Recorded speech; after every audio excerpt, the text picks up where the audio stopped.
जब हमें आरएन का लाइसेंस मिलता है हम एक्साइटेड हो जाते हैं, लेकिन इस लाइसेंस के साथ आती है बहुत बड़ी जिम्मेदारी। अपने लाइसेंस को प्रोटेक्ट करने की जिम्मेदारी, पब्लिक के लिए जो हम काम कर रहे हैं उसको अच्छे से करने की जिम्मेदारी।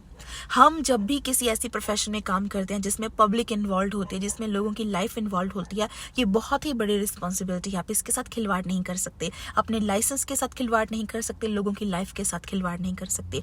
इसी डर की वजह से नर्सेज ज़्यादातर एक्साइटेड होने की बजाय स्केर्ड हो जाती हैं। आप अगर काम पे जाते हैं, क्या आपको एक्साइटेड फील होने की बजाय डर लगता है, तो ये वीडियो आपके लिए है। अगर आपको लगता है कि हर दिन आप जब काम पे जाते हैं तो कोई आईज आपको वॉच कर रही हैं, कोई सुपरवाइजर आपके ऊपर ध्यान रखे हुए है, इसमें डरने की कोई बात नहीं है। इस वीडियो में मैं आपके साथ शेयर करने वाली हूँ कुछ ऐसे टिप्स जो आप ध्यान में रखते हुए अपने स्किल्स को इम्प्रूव कर सकते हैं और कैसे कंफर्टेबल और कॉन्फिडेंट फील कर सकते हैं जब आप न्यू ग्रेड्स होते हैं, न्यू एनवायरनमेंट में जाकर काम करते हैं। Welcome back to my channel Navjot talks. मेरा नाम है नवजोत शर्मा। इस वीडियो में मैं आपके साथ शेयर करने वाली हूँ बहुत ही इंपॉर्टेंट टिप्स, बहुत ही फैंटास्टिक टिप्स जो एकदम से गेम चेंजर होंगी आपकी नर्सिंग जर्नी में। कुछ साल पहले जब मैंने आरपीएन का लाइसेंस लिया था, मुझे भी डर लगता था। मैं भी जब कभी किसी और नर्सेस के साथ बात करती थी, मुझे भी 10 बार सोचना पड़ता था कि जो मैं इंफॉर्मेशन देने वाली हूँ क्या मुझे कोई जज करेगा। कभी कभी मुझे जो मेरे और सुपीरियर लोग थे, जो मेरे सीनियर्स थे, उनसे कभी क्वेश्चंस भी होते थे, मुझसे पूछते थे कि ये नहीं किया, वो नहीं किया। मैंने उसको एक लर्निंग अपॉर्चुनिटी मानकर अपने करियर में इन्हांस करने की कोशिश की, अपने स्किल्स को, और इसलिए मैंने खुद को एसोसिएट डायरेक्टर के रोल में बहुत जल्दी पाया। आपको अनकंफर्टेबल सिचुएशंस में कंफर्टेबल फील करना आना चाहिए, ये नंबर 1 टिप है। और इसके ऊपर कैसे काम करना है, जितना कहने में आसान लगता है उतना करने में नहीं होता, लेकिन इसको करने का भी मैं आपको एक तरीका बताती हूँ। अगर आप किसी इन्वायरमेंट में अनकंफर्टेबल है, उसका रीज़न ये है कि पहले आपने ऐसे सिमिलर इन्वायरमेंट में काम नहीं किया, आपको डर लगता है, क्योंकि आपको पता है लोगों की लाइफ आपके हाथों में है। आपका एक गलत डिसीजन किसी की लाइफ को रिस्क में डाल सकता है। लेकिन अगर आपके पास सपोर्टिव टीम है, आपको पता है ये इंटरडिसिप्लिनरी केयर टीम इन्वॉल्व है, डॉक्टर्स हैं, एनपीज हैं और रजिस्टर्ड स्टाफ है, इवनिंग में कोई आ रहा है, नाइट में कोई आ रहा है, आपको पता है कि आपको कोई सपोर्ट अवेलेबल है, तो आपको डरने की जरूरत नहीं है। और जब तक आप चीज़ें करेंगे नहीं, आप लर्न नहीं कर सकते। आपने कैथेटर नहीं डाला तो गो अहेड, कोई प्रोसीजर आपको नहीं आता करना तो go ahead, try to do it. किसी की सुपरविजन के अंडर हर प्रोसीजर को करके देखें। जब तक आप किसी चीज़ को करके नहीं देखेंगे, आपको खुद को नहीं पता लगेगा कि आपको कितने स्किल्स हैं, कितने स्किल्स आप में नहीं हैं। कभी कभी हमें लगता है कि ये चीज़ें मैं नहीं कर सकती, लेकिन जब हम रियल में ट्राई करते हैं, हमें ओह वाह ये तो कितना आसान था। हमें तो लगता था कि हम कभी कर नहीं पाएंगे, लेकिन हमें तो लगता है कि हमसे बेटर अब कोई नहीं कर सकता। ये कॉन्फिडेंस आपको बिल्ड आपके अंदर तब होगा जब आप चीज़ों को करके देखेंगे। अगर ट्राई नहीं करेंगे तो आपको खुद को भी एनालिसिस नहीं कर सकते कि कितना आता है, कितना नहीं आता है। सेकेंड टिप है ओरिएंटेशन। जब भी आप किसी प्लेस पे हायर होते हैं, हमेशा पूछिए अपने एम्प्लॉयर से कि आपको कितनी ओरिएंटेशन दी जाएंगी।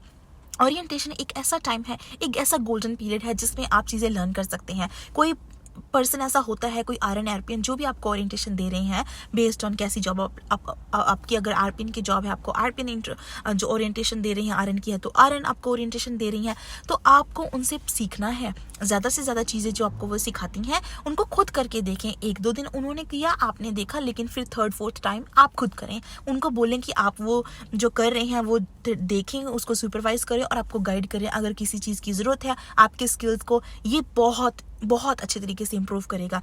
क्योंकि बुक्स में जो नॉलेज होती है वो बुकिश बेस्ड नॉलेज के बेसिस के ऊपर आप सर्वाइव नहीं कर सकते प्रैक्टिकल इन्वायरमेंट में। क्योंकि जो हमारा एग्ज़ाम होता है, एंक्लेक्स एग्ज़ाम होता है, उसमें तो मान के चलते कोई स्टाफिंग चैलेंजेस नहीं है, आपका फ्लोर बिल्कुल स्टेबलाइज्ड है और सिर्फ पेशेंट्स के बारे में इंफॉर्मेशन होती है। लेकिन जो रियल इन्वायरमेंट होता है उसमें स्टाफिंग इश्यूज़ भी आते हैं। उसमें हो सकता है आपको कोई ऐसा ट्रबल मेकर, कोई आपके साथ ऐसा कोवर्कर हो जो आपकी बात नहीं सुन रहा है। ये सब चीज़ें जो होती हैं वो प्रैक्टिस करने के बाद ही समझ में आती है कि किसी को कैसे अप्रोच करना है। हो सकता है कुछ फैमिलीज हो जिनकी डिमांड्स थोड़ी ज़्यादा हो, जो बुक्स में कभी मेंशन नहीं होता है। तो ऐसी सब चीज़ें लर्न करके, प्रैक्टिस करके ही आपकी इंप्रूव होंगी।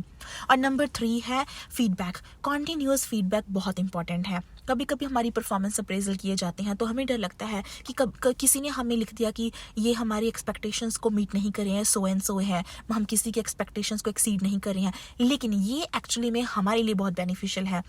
अगर आपकी time to time performance appraisal हो रही है, टाइम टू टाइम आपको कोई एक पर्सन ऐसी फीडबैक दे रहा है जो आपके लिए, आपके करियर के लिए, आपकी ग्रोथ के लिए, आपके स्किल्स के लिए बहुत अच्छा काम करेगी, तो आई वुड से कि उसके लिए आपको ज़रूर जाना चाहिए। कभी क्रिटिसाइज मत करें। अगर किसी ने आपको 5 में से 4 दे दिए, लिख दिया कि आप एक्सपेक्टेशंस इतने नहीं मीट करते हैं, इट मीन्स ये आपके पास एक गोल्डन अपॉर्चुनिटी है जिसमें आप लर्न कर सकते हैं, जिसमें आप बात कर सकते हैं, जिसमें आप ट्राई कर सकते हैं समझने की ऐसा क्या कर सकते हैं जिससे आपकी जो ग्रोथ है और इम्प्रूव हो। तो हमेशा कंस्ट्रक्टिव फीडबैक के लिए रेडी रहें, हमेशा अपने सुपीरियर्स के साथ अच्छे से बात करें, अपने सीनियर से हमेशा कॉन्टिन्यूस जो एजुकेशन इंप्रूवमेंट है उसके लिए बात करते रहें। और नंबर 4 है हमेशा बोलना। जो चीज़ें आपको लगती हैं उसके बारे में बोलें। कभी कभी क्या होता है, हमें जो नॉलेज होती है हम उसको कभी शेयर ही नहीं करते हैं। कभी कभी हमारे माइंड से बात आती है, हमारे दिल में एक बात आती है कि ये मुझे लगता है कि ऐसे होगा, हमारी गट फीलिंग हमें बताती है कि ये असेसमेंट अभी ज़रूरत है करने की। कभी कभी डॉक्टर्स जो होते हैं ना, वो मैं किसी को क्वेश्चन नहीं कर रही, किसी की भी स्किल्स के ऊपर कोई सवाल नहीं कर रही, लेकिन मैं आपको चीज़ बताती हूँ, जो डॉक्टर्स होते हैं ना वो बहुत पसंद करते हैं जब नर्सेज उनको बहुत एक्सेसिव अमाउंट में इंफॉर्मेशन देती हैं। तो अगर आपके दिमाग में कुछ है, क्या हो जाएगा, गलत हो जाएगा, ज़्यादा से ज़्यादा आपका वो पॉइंट कंसिडर नहीं होगा, लेकिन आपको पता होगा कि आपने ज़रूर एफर्ट की। क्या पता जो आपके मुँह से निकले वो एक्चुअली में डॉक्टर के दिमाग में उस टाइम पे ना हो, क्योंकि क्रिटिकल थिंकिंग में किसी की नॉलेज कितनी है इससे ज़्यादा मैटर करता है कि आपका एटीट्यूड क्या है प्रॉब्लम को सॉल्व करने का। और हो सकता है कि आप आरएन हैं, लेकिन आप एक फिजिशियन को भी कुछ अच्छा पॉइंट बता दें जिससे जो रेजिडेंट है, जो पेशेंट है, उसकी केयर में ड्रास्टिक चेंज हो जाए और उसकी वजह से जो उसकी क्वालिटी ऑफ केयर है वो इम्प्रूव हो जाए। तो ये सब चीज़ें आपको ध्यान में रखनी है। और फिर नंबर 5 है छोटे छोटे कोर्सेज। जो भी आपको कोर्सेज अवेलेबल दिखते हैं किसी वेबसाइट के ऊपर, यूट्यूब पे जाएँ, ये सब चीज़ें आप करें, क्योंकि इससे आपकी नॉलेज में ग्रोथ होगी। अगर आपने आरएन का लाइसेंस ले लिया, उसके बाद आपने कुछ भी और नहीं किया, सोच लिया कि यही बस एंड है, इसको मैंने ले लिया लाइसेंस को, इसके ऊपर ही मैंने ग्रोथ करनी है, ये पॉसिबल नहीं है। क्योंकि मैं अपने पर्सनल एक्सपीरियंस के बेसिस के ऊपर आपको बता सकती हूँ, मुझे जब कभी टफ टाइम मिला है ना जॉब में, टफ टाइम इसका मतलब ये नहीं कि मुझे किसी ने टफ टाइम दिया, मतलब जब मुझे लगा कि ये चीज़ मुझे नहीं आती है और मुझे वो करनी पड़ी, मैंने उसको फिगर आउट किया कि कैसे करना है, वो मुझे आज तक याद है। और मुझे बहुत अच्छा फील होता है कि बहुत अच्छा हुआ कि तब मुझे वो चीज़ नहीं आती थी, उसको मैंने फिगर आउट कर लिया। बहुत अच्छा हुआ कि मुझे ना आते हुए भी किसी ने मुझे वो टास्क सौंपा और मैंने उसको फिगर आउट किया, फिर मैंने उसको कर लिया और अब मुझे वो सेकेंड टाइम करना पड़ेगा, तो मैं उसके बारे में एटलीस्ट कुछ नॉलेज मुझे है और लोग इंप्रेस हो जाते हैं। और अगर आपको किसी अच्छे टाइटल पे जाना है, आपको सुपरवाइजर बनना है, मैनेजर बनना है, हर चीज़ के बारे में थोड़ा आपको पता होना चाहिए। और इसमें बहुत ज़्यादा रोल प्ले करते हैं छोटे छोटे कोर्सेज।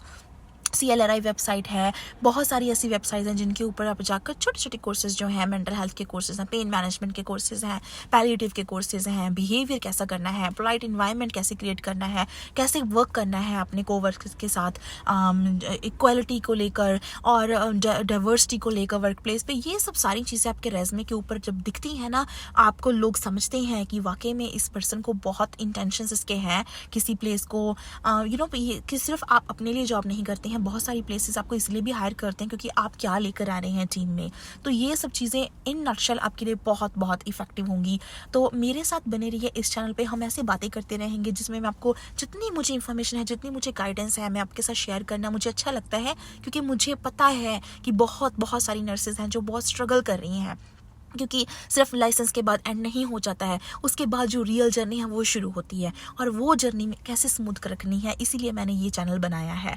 आरएन एग्ज़ाम के लिए आप कहीं और से क्लासेस लेते हैं, आपको खुद प्रिपरेशन करते हैं, आपके पास लाइसेंस आ जाता है, लेकिन ये एंट्री लेवल प्रैक्टिस के लिए एग्ज़ाम है। आपके पास अगर आरएन लाइसेंस है, ये एंड नहीं है, ये एक्चुअली नंबर 1 स्टेप है। इसके बाद जर्नी बहुत बड़ी है और कॉन्टीन्यूसली आपको अपनी ग्रोथ के ऊपर वर्क करना है, कॉन्टीन्यूसली अपने रेज़्यूमे को चेक करते रहना है, कॉन्टीन्यूसली अपनी स्किल्स के ऊपर वर्क करना है। जितने लोग आपके पास आपके कंटेक्ट में हैं, जिनको नॉलेज है, प्लीज़ उनकी नॉलेज को यूज़ करें। और एक चीज़ मैं आपको और बताती हूँ, जिस भी जुरिस्डिक्शन के आप साथ लाइसेंस्ड हैं, उनके रूल्स होते हैं कि जितना आपको नहीं आता उतना अगर आप किसी से सीखना चाहते हैं वो आपको नो नहीं बोल सकते, क्योंकि अगर उनको आता है वो नहीं नो बोलेंगे आपको, वो सिखाएंगे, ये रूल है।